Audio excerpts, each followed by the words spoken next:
Hello gardener, welcome to my channel. January might seem like a quiet month in the garden, but there's actually so much you can do right now to stay on track and set yourself up for a productive growing season in the new year. Today I'm sharing my top 10 garden task tips and reminders for the month of January. From pruning and planting to planning ahead, these tips will help keep your garden thriving all year long. If you're new here, hello and welcome. My name is Jara. I've been gardening all of my life and I'm a professional seed and plant nursery. I love to share my knowledge and teach others how to garden and grow food. So you've come to the right place if you want to improve your gardening skills. And if you have not watched it already, go check out my huge garden guide for the month of January. That video went live last week and lists 30 veggie ideas that can be planted right now. All right, let's dive into these essential garden tasks and reminders that need to be completed in the month of January. My first reminder is that if you're about 3 months away from your last spring frost date, now is the perfect time to start growing sweet potato slips. Sweet potatoes don't grow from seeds, but from sprouts called slips that grow from the roots or the tubers. To get started, take a few healthy sweet potatoes and place them in a container of water with the bottom half submerged and the top half exposed, or bury them halfway in moist soil. Keep them in a warm, sunny spot, and within a few weeks, you'll see that sprouts start to form. Once these slips reach about 6 inches long, you can gently twist off the root and place them into water so that will grow more roots, and then it's ready to be transplanted into your garden after the last frost date. Starting slips now ensures your plants will be strong and ready to produce a bountiful harvest of sweet potatoes by the end of the growing season. January is a perfect time to get your seed shopping done for the upcoming gardening year. Most major seed catalogs release their new varieties around this time, making it an exciting opportunity to discover unique crops to grow in your garden. I've also added a bunch of new seeds and plants to my website in anticipation of the new year, so be sure to check those out. If there's something new that you absolutely want to grow this year, I highly recommend placing your orders now before the spring gardening rush kicks in. Once the majority of the country starts buying seeds, popular varieties sell out quickly, and trust me, I've been there eyeing a seed packet only to find out it was sold out before I could grab it. Avoid the disappointment and get your seeds early so you're ready to plant when the time comes. January is such a great time to build new garden beds, whether you're starting a brand new garden this year or expanding on the one that you already have. The weather is nice and cool right now, which makes it so much more easier to get outside and tackle big projects like building new garden beds before the heat comes back. Plus, if you get your beds in right now, you'll be ready to plant as soon as the season starts and you won't feel rushed later. Take the time to plan your layout, add some good compost or soil amendments, and get everything set up so your garden is ready to go for a productive and exciting new year. It's also a great time to build vertical garden structures like trellises, arches, or A-frames to set your garden up for success. Vertical gardening comes with so many benefits. It helps reduce pests and diseases by improving airflow around your plants, maximizes space so you can grow more in the same area, and it makes harvesting just a lot more easier since you don't have to bend over to pick vegetables. Crops like cucumbers, pole beans, peas, and even melons thrive when grown vertically, and these structures can add height and visual interest to your garden too. Building them now gives you a head start on the season, so everything is ready when it's time to plant. I do have a tutorial showing how I built my trellis systems. It goes through each step and reviews all the supplies that I use. I will link that below in the description. A lot of us will start sowing seeds indoors this month if your last spring frost date is from now through March. So let's talk about indoor seed sowing and why adding a light source is very important. Most windows in our homes simply don't provide enough light for seedlings to grow strong and healthy. If your seedlings are getting too little light, you'll notice classic signs like long, leggy stems and pale, weak growth. To avoid this, I highly recommend adding some sort of supplemental light. You can use affordable shop lights with a color temperature of 5,000 kelvins or higher, which will mimic natural daylight, or go for official grow lights designed specifically for plants. While both options can work, grow lights have a slight advantage. They're optimized to emit the full spectrum of light that plants need, which encourages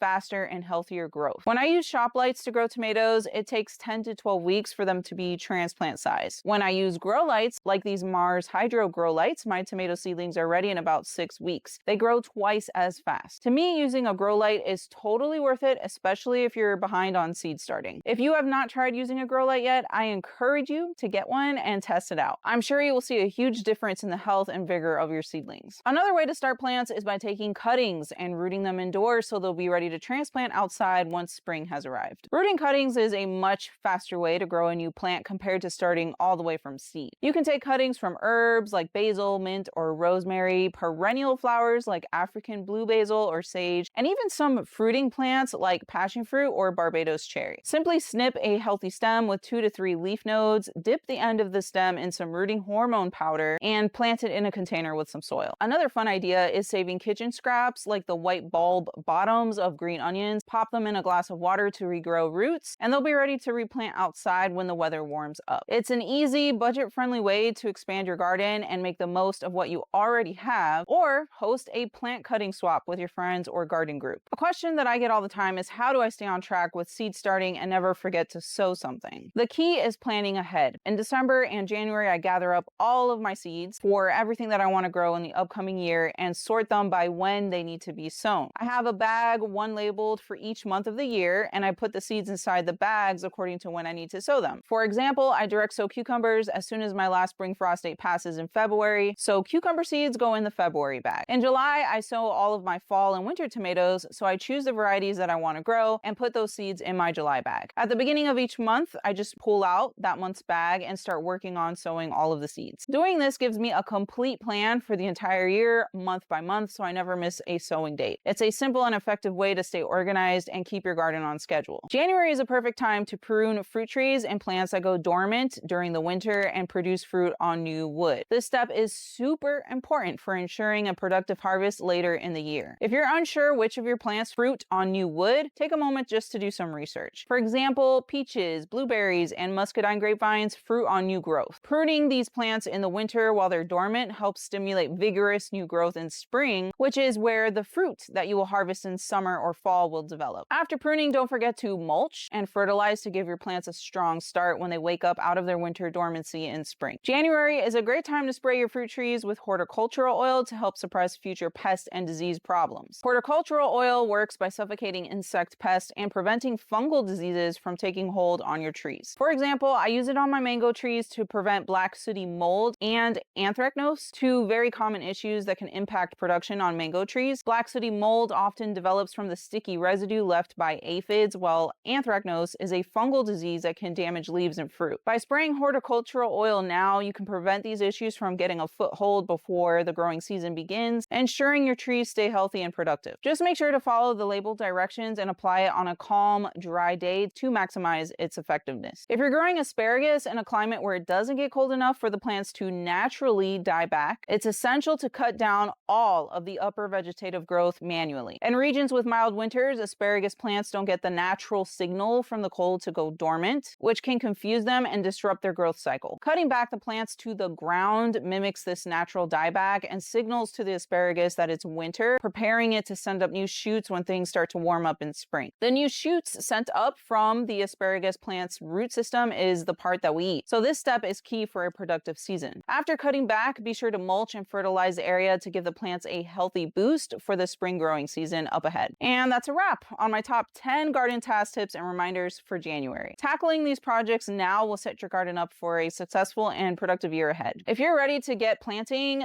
don't miss my next video where I share 30 veggies and crops that you can plant this month right now in January. Thank you so much for watching, and as always, happy gardening.